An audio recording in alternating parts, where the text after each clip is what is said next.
damn, it feels good to be a gangster. I'm going to be talking to you today about hip hop and rap music, and if you don't know the song, it's by the Ghetto Boys. It's called Damn, It Feels Good to Be a Gangster. You can go look it up, and it's just pretty funny. It actually really just goes on about how like great it is to be a gangster.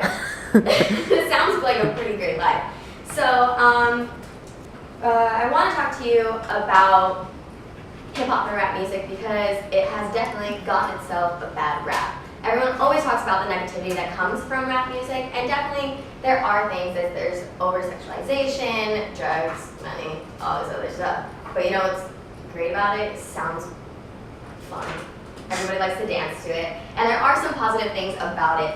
So after the speech, I hope to have given you some information that shows a positive outlook and appreciation for hip hop and rap music. And first, I'm going to give you a little background on it because it is actually pretty new. It's a very new genre.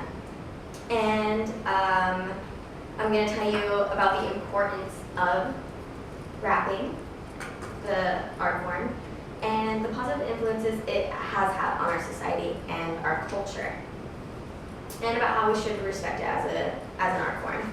So how it began, it was not very long ago, early 1970s, where disco was kind of holding it down on the mainstream. Everybody's really getting into that.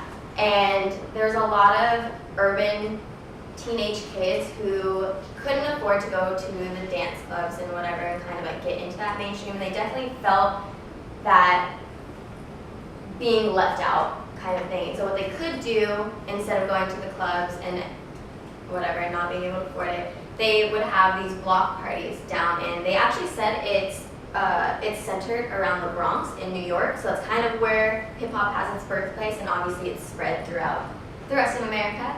But it kind of started there doing block parties. It's a lot of DJs and people getting together and forming this new type of genre of music, which actually it's not all that.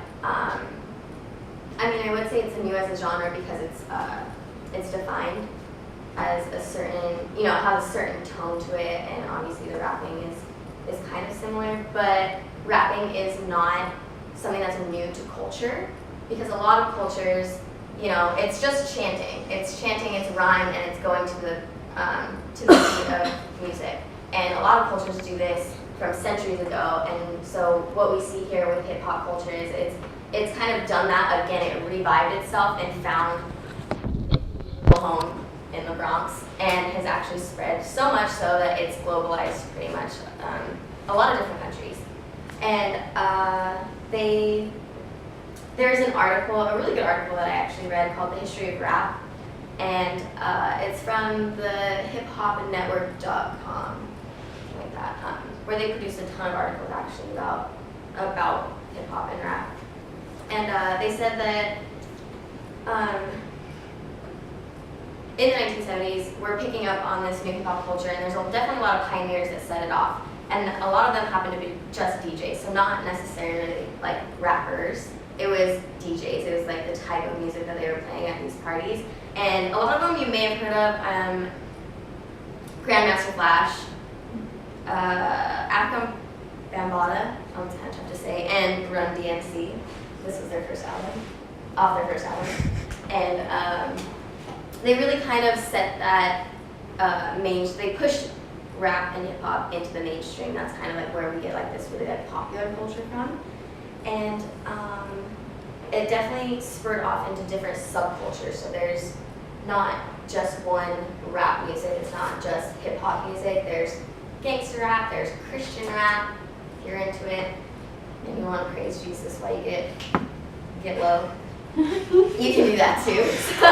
So it's really kind of hard to define what hip hop is. But I went to a bunch of different sites, and there was not a very like definitive like collective definition of it, but Wikipedia actually kind of summed it all up. That hip hop music is just a music genre consisting of stylized rhythmic music that commonly accompanies rapping.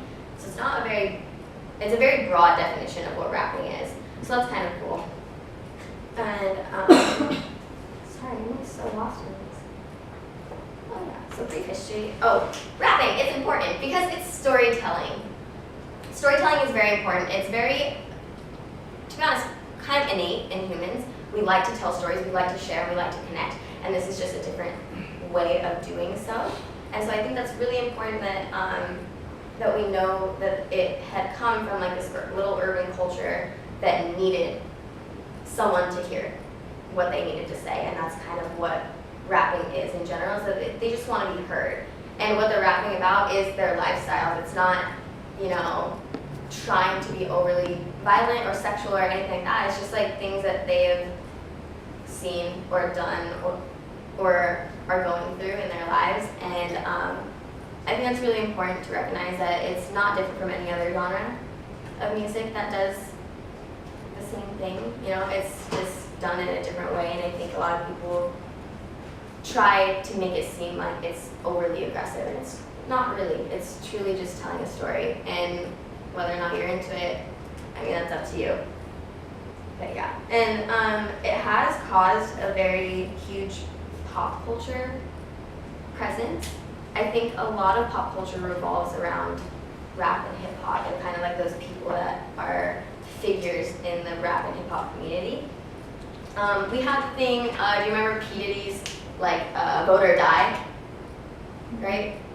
All right, maybe not. I guess not. We weren't old enough to vote, so it didn't really matter to us. But like that's something that like rap and hip hop have created like this big presence in pop culture, that they do things that influence our society in a positive way, and that's like one of them. Is that I don't think I know a lot of people that actually vote. I don't vote because I have my own personal reasons, but they're taking, you know, their popularity and their power over society and putting it towards these big things. And actually, Africa Bambaataa started Zulu Nation. Anybody else knows them? They're actually an organization that's dedicated to just peace, love, and unity, they say. And they hold all these like youth camps and stuff like that, organizations, you know, in like underprivileged areas and whatnot. So big organizations like that. And I think that's really cool too, because if you know anything about Africa Bambaataa, he was a former gang leader. And so he like just turned that whole thing around, obviously with all this new power and recognition, and he turned it into something good, and he's created like this really big organization that a lot of people are proud of now.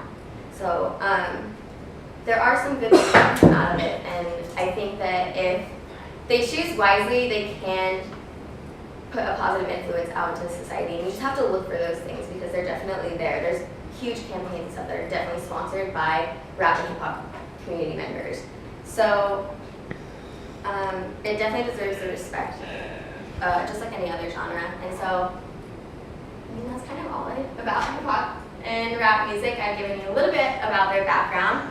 I've kind of expressed the importance of rap and how it is related to storytelling, and how there can be a positive influence, and you just have to kind of go out there and find it and get behind it. So yeah, enjoy hip hop music.